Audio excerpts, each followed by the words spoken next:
Salam sejahtera buat kita semuanya. Puji Tuhan, hari ini kita masuk pada pembacaan firman Tuhan dalam kitab Pengkhotbah pasal yang ke-8 dan pasal yang ke-9. Saya berikan tema dari pembacaan ini adalah tentang kamu memang spesial. Kenapa kita dikatakan spesial? Kejadian 1 ayat 26 mengatakan bahwa baiklah kita menjadikan manusia itu seturut gambar dan rupa kita. Ini saudara ada keterangan menunjukkan bahwa kita ini spesial di hadapan Tuhan. Kita ini diciptakan seturut gambar dan rupa Allah. Kemudian Yesaya 43 ayat yang keempat dikatakan bahwa kita ini mulia dan berharga di hadapan Tuhan. Wow, ini ayat-ayat yang membuktikan atau yang mendukung bahwa kita ini spesial di hadapan Tuhan. Jadi Tuhan tidak melihat entahkah dia itu orang kaya, orang miskin. Dan Tuhan juga tidak melihat apakah dia seorang pekerja kantoran atau hanya sebagai seorang penyapu halaman. Semuanya spesial di hadapan Tuhan. Tuhan juga tidak melihat apakah dia seorang pengusaha atau seorang petani. Semuanya sama di hadapan Tuhan. Tuhan tidak melihat apakah dia kulit hitam atau kulit putih. Semuanya sama di hadapan Tuhan. Kita ini spesial, dijadikan seturut gambar dan rupa Allah. Dan kita ini mulia dan berharga di hadapan Tuhan. Hanya orang yang spesial di hadapan Tuhan. Perhatikan di dalam kitab Pengkhotbah pasalnya yang ke-8 ayat yang ke-12.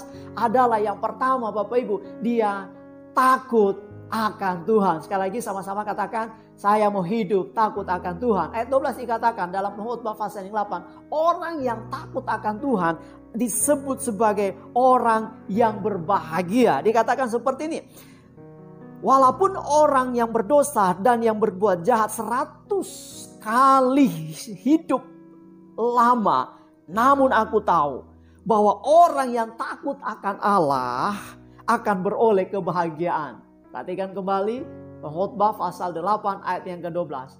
Terjadi perbedaan. Orang yang disebut orang berdosa atau orang jahat tidak mengalami kebahagiaan. Tetapi orang yang takut akan Tuhan adalah orang yang hidup dalam kebahagiaan. Yang kedua, seperti apa orang yang spesial di hadapan Tuhan? Adalah orang yang suka mencari Tuhan.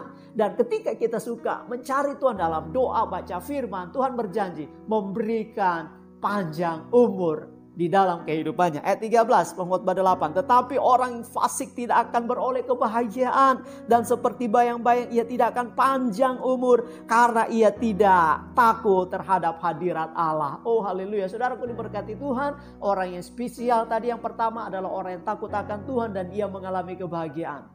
Orang yang spesial adalah orang yang tekun mencari Tuhan dalam doa dan firman. Dan dikatakan dia mengalami panjang umur. Sebaliknya orang fasik atau orang berdosa tidak mengalami kebahagiaan. Karena ia hidup dalam kefasikan, dalam keberdosaan. Dan ia juga tidak mengalami yang namanya panjang umur. Karena ia tidak suka berdoa. Saudaraku diberkati Tuhan, saya dan saudara spesial di hadapan Tuhan, amin. Mari jaga kehidupan kita. Di masa-masa pandemi ini, iman dan imun harus dijaga. Tuhan Yesus berkati kita semuanya, tetap semangat. Shalom.